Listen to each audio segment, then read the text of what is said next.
요한복음은 우리가 초신자에게 가장 많이 권하는 성경입니다. 왜? 가장 그래도 이해하기 쉬운 내러티브 형식으로 쓰여졌기 때문에 굉장히 쉬운 성경이라고 알려졌기 때문에 요한복음부터 읽으세요 라고 많이 권면하는 내용이에요. 사복음서에서 비교적 쉽다라고 우리가 알려져서 읽으라고 하는데, 역설적으로 요한복음이 사복음서 가운데 가장 난해하고 가장 신학적인 이런 서신이 바로 요한복음이라는 거 혹시 아십니까? 마태, 마가, 누가는 이 공관복음이라고 해서 같은 관점으로 본다 해서요 공관복음입니다. 그런데 요한복음은요 완전히 사복음서 안에 있지만 공관복음이 아니에요. 전혀 별개의 신학적인 구조를 가지고 우리가 저술이 되었기 때문에 굉장히 심오하고 굉장히 난해한 이 성경이라고 알려진 게 바로 요한복음입니다. 저는 물론 신학 배우는 시간이 아니기 때문에 저도 뭐 어려운 거 싫어하지만 이게 우리가 함께 이 말씀의 시간을 통해서 오후 시간에 왜 요한복음을 우리들에게 주시는지 우리가 함께 말씀을 나누길 원합니다. 성경은 그냥 무턱대고 그냥 아무 방향성 없이 목적 없이 기록된 성경은 한 권도 없어요. 요한복음도 나름대로 우리에게 왜 이 요한복음을 기록하셨는지를 우리들에게 전달하고 있는데요. 요한복음의 기록 목적을 다행스럽게도 요한은 마지막 21장에 가서야 기록 목적을 이렇게 우리들에게 전해주고 있습니다. 오직 이것을 기록함은 너희로 예수께서 하나님의 아들 그리스도이심을 믿게 하려 함이라. 그리고 너희로 믿어서 그 이름을 힘입어 생명을 얻게 하려 함이다. 여러분, 우리가 예수님 믿은 지 오래되었고 그냥 우리는 예수님 믿으면 그거 됐지 뭐 하면서 되게 아무런 감동 없이 받아들이지만, 이 본문의 말씀을 요한복음이 전해진 1세기 당시에 이 수신자였던 유대인들을 한번 상상해 보세요.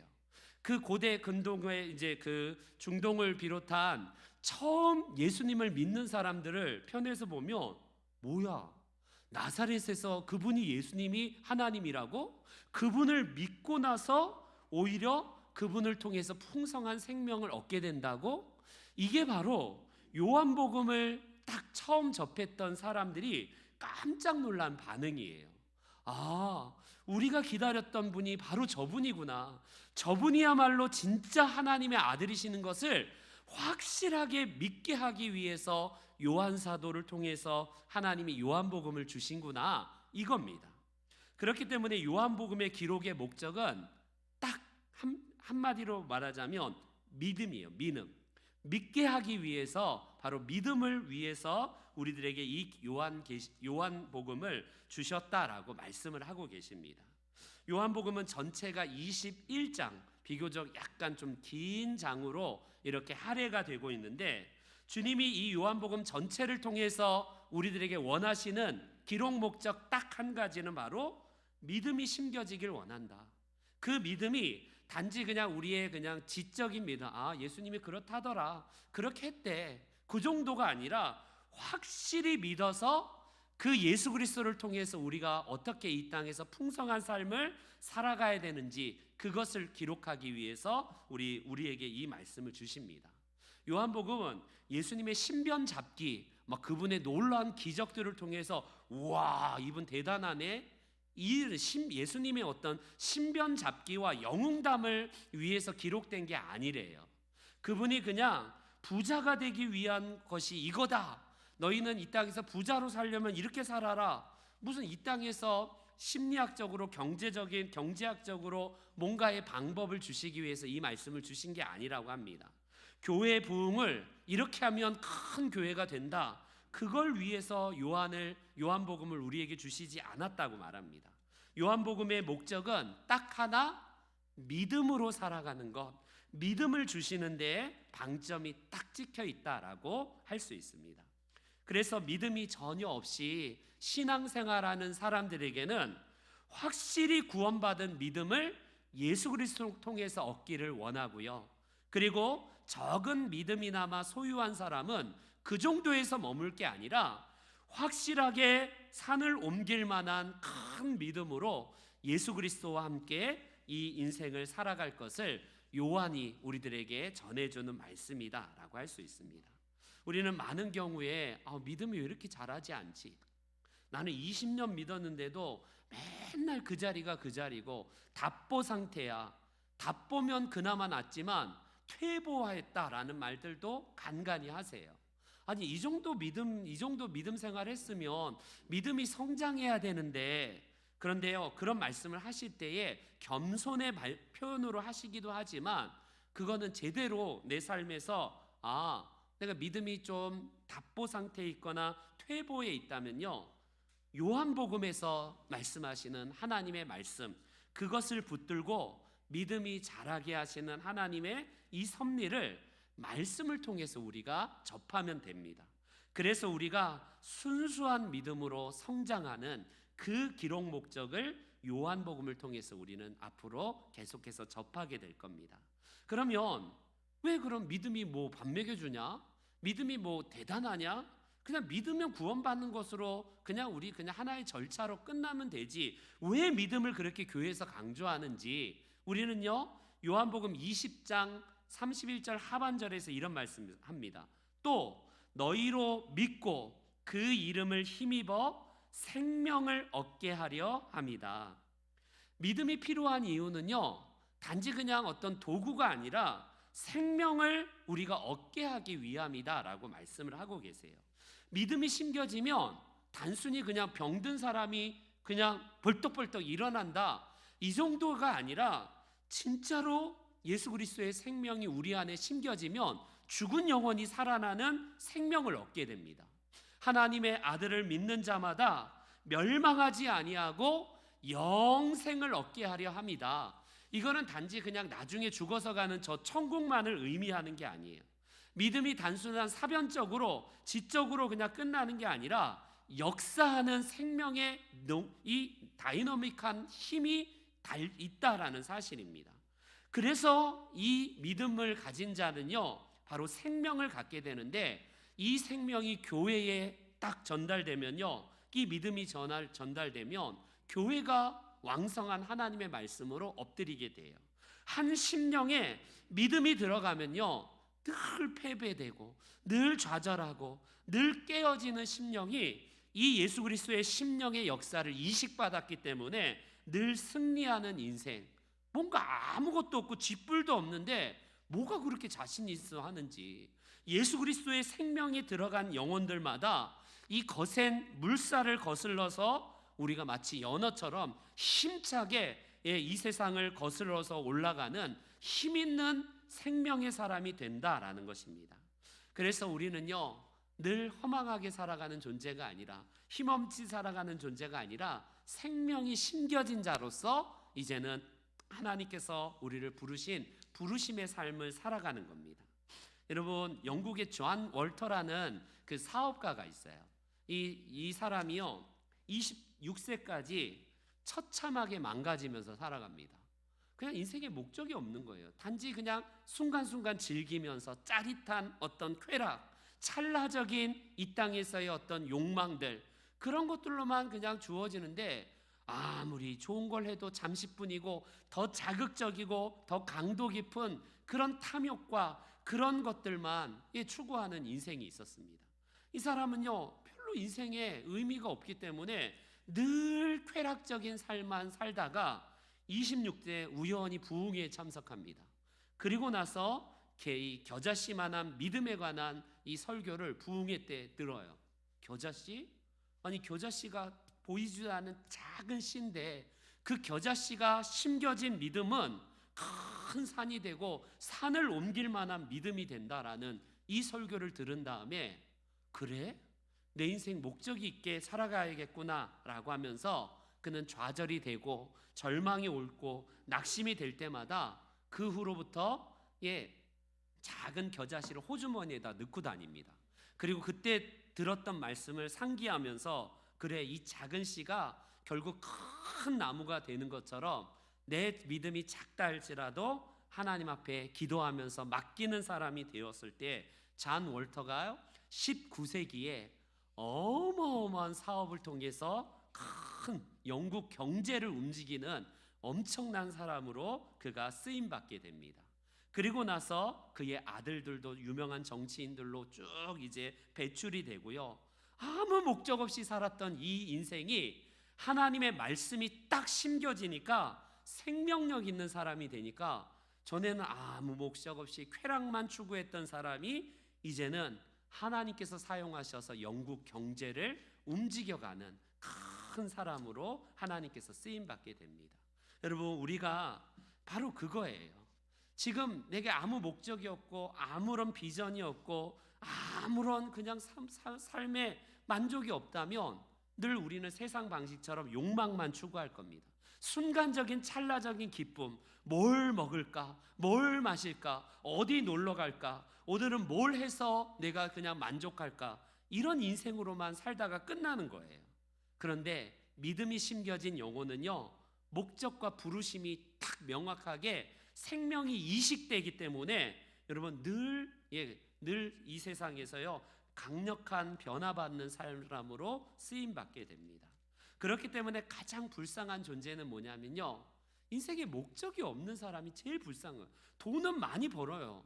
사업이 크게 되는 게 목적이다? 여러분, 그게 진정한 목적이에요. 물론 우리의 인생에서 목적이 뭐 사업 잘 되고 돈 많이 버는 거, 그것도 뭐 하나의 목적일 수 있지만 하나님 나라의 큰 이 우리의 전체 인생에서 보면 그거는 진짜 아무것도 아니지 않습니까? 큰 사업을 이루고 났는데, 목적을 이루었는데 허무해지는 거예요, 사람들이. 그러니 대기업 막 엄청난 재벌가에서 인생이 허무하니까 막 극단적인 선택을 하고, 아무리 돈이 수중에 많이 들어와도 허무한 거예요.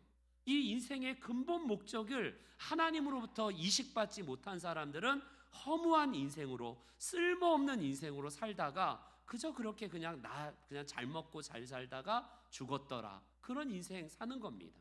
그러나 우리는요, 하나님께서 믿음으로 생명을 이식시켜 주시고 우리 안에 생명이 들어간 자들은요, 이 세상이 줄 수 없는 하나님이 주시는 그 생명으로 말미암아 아무리 산이 가로막혀 있고 큰 문제가 내 앞에 가려 있다 할지라도 큰 산은요 그거밖에 되지 않고 더 커지지 못합니다. 아무리 문제가 커도요 우리 그 문제가 계속해서 커질 수는 없어요. 그러나 믿음은요 계속 자라는 속성이 있습니다. 왜? 산을 옮길 만한 믿음이기 때문에 겨자씨 같은 믿음이 커지는 것처럼 큰 믿음을 통해서 우리 앞에 있는 벽, 우리 앞에 있는 산, 이것보다 더 능가할 수 있는 게 믿음으로, 여러분 이것들을 뛰어넘는 게 바로 우리의 믿음의 시각이다라고 할 수 있습니다. 앞으로 요한복음에서 우리는 요 말씀을 보게 되는데, 특별히 이제 오늘 요한복음 1장 1절부터 3절까지 읽었는데요, 1장 1절에 보면 굉장히 우리가 익숙한, 어디서 많이 본 말씀이 등장하는 것처럼 보입니다. 1장 1절, 태초에 말씀이 계시니라, 이 말씀이 하나님과 함께 계셨으니 이 말씀은 곧 하나님이시다 라고 이렇게 요한이 기록을 하고 있습니다. 여러분, 태초에 말씀이 있었다?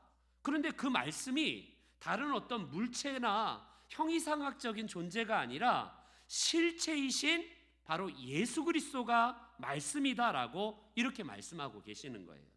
여러분, 말씀이 곧 예수님이라는 사실은 뭘 의미할까요? 예수님 자체는 곧 말씀이고 예수님은 말씀을 통해서 일하시는 분이다라는 것을 요한 사도가 가장 먼저 소개를 하고 있습니다. 이 말씀을 보면서 비슷한 말씀이 딱 연상이 되죠. 1장 1절이에요. 요한복음의 1장 1절은 태초에 말씀이 계시니라. 어서 많이 들어본 말씀이죠. 근데 창세기 처음 펴자마자 1장 1절에 모세가 기록한 창세기를 보세요. 태초에 하나님이 천지를 창조하시니라. 태초에 말씀이 계시니라. 이 말씀이 하나님과 함께 계셨으니 이 말씀은 곧 그분이 바로 하나님이다. 창세기 1장 1절은 천지 만물을 창조하신 제1창조의 그 기사가 기록이 되어 있다면 제2창조가 되시는 주체가 되시는 예수님이야말로 진정한 창조의 그런 주역으로서 재창조되신 이 세상을 창조하신 분으로 소개합니다. 하나님은 온 인류 만물을요, 보이는 것과 보이지 아니하는 것, 영원에 속한 것, 무의 세계, 유의 세계를 하나님께서 다 창세 때에 말씀을 통해서 창조하셨습니다. 그런데도 불구하고 뭐가 부족해서 요한복음은 태초에 이 말씀이 곧 하나님이신데 그 말씀의 주체가 되시는 예수님이 재창조하신 분으로 우리들에게 바로 창조의 모든 만물을 창세기 1장에서 창조의 기사를 기록했다면 제2의 창세기라고 할 수 있는 바로 예수님을 소개하면서 예수님의 사역은 제2의 창조고 바로 재창조의 역사를 이제 앞으로 써내려갈 것이다라는 이것을 우리들에게 이제 포문을 열어가는 겁니다. 요한복음은 바로 이걸 얘기하는 거예요. 요한복음은 다른 걸 말하는 게 아니라 바로 그분이 저기 계시다 하고 손가락을 달을 가리키는 손가락처럼 예수님을 이제 소개하는 내용으로 우리들에게 이제 한 분 예수님을 말씀하고 계십니다. 이 말씀이 곧 실체가 되어서 우리 가운데 계신 분이 바로 예수님이신데, 예수님이 역사적으로 오셔서 그분이 오신 해를 기점으로 AD와 BC가 나눠져요. 예수님이 탄생하신 기점을 통해서 주 전과 주 후로 나눠집니다. 여러분, 이게 바로 BC, Before Christ 해갖고 예수님 전에 기원 전, 기원 후, 우리 세상 사람들이 이렇게 말하는데, 예수님의 탄생 기점을 통해서 BC와 AD, 예수님의 탄생 이후에 이제 분기점이 딱 나눠져요.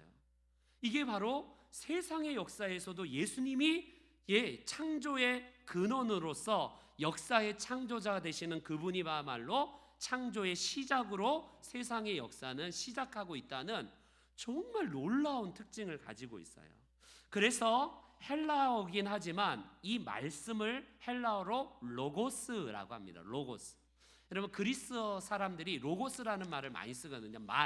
말씀 이런 의미에서 로고스라고 하는데, 우리는 철학적인 의미에서 무슨 어떤 이 상징적인 의미에서 로고스 하면요, 이걸 한마디로 막 우리 그 신학 시간에 최소 10시간씩 막 로고스가 뭔지 막 이렇게 해야 되는데, 간단하게 얘기하면 로고스는요, 철학적인 개념이 아니라 실체로서 우리 가운데에 바로 말씀으로 오셨고, 그분이 우리의 머릿속에서 생각으로 끝나시는 분이 아니라 말을 통해서 언어가 되시고, 그 언어가 되신 분이 행동을 통해서 우리 가운데 실체하신, 만진 바가 되고 느낀 바가 되고 우리와 함께 손을 잡아준 이런 실체로서 보이지 아니하는 하나님이 보이는 하나님으로 로고스가 실체가 되어서 우리 가운데에 나타나신 분이다, 현현하셨다라고 요한이 소개를 하고 있습니다. 그러니 말씀은 다른 데서 우리가 찾을 게 아니라 예수님이 곧 말씀의 실체가 되시기 때문에, 그분이 말하면요, 그분이 말씀하신 게 곧 창조의 시작과 더불어서, 재창조의 시작과 더불어서 그분이 알파와 오메가의 역사를 이루어 가시는 분이기 때문에, 곧 우리가 예수님을 만난다는 것은 말씀을 만난다는 거예요. 말씀. 그렇기 때문에 구원받는 것이 창조의 사역의 시작이라면, 예수님께서 십자가에 돌아가심으로 말미암아 구속은 완성이 되셨고 이제 완전히 성취가 되셨어요.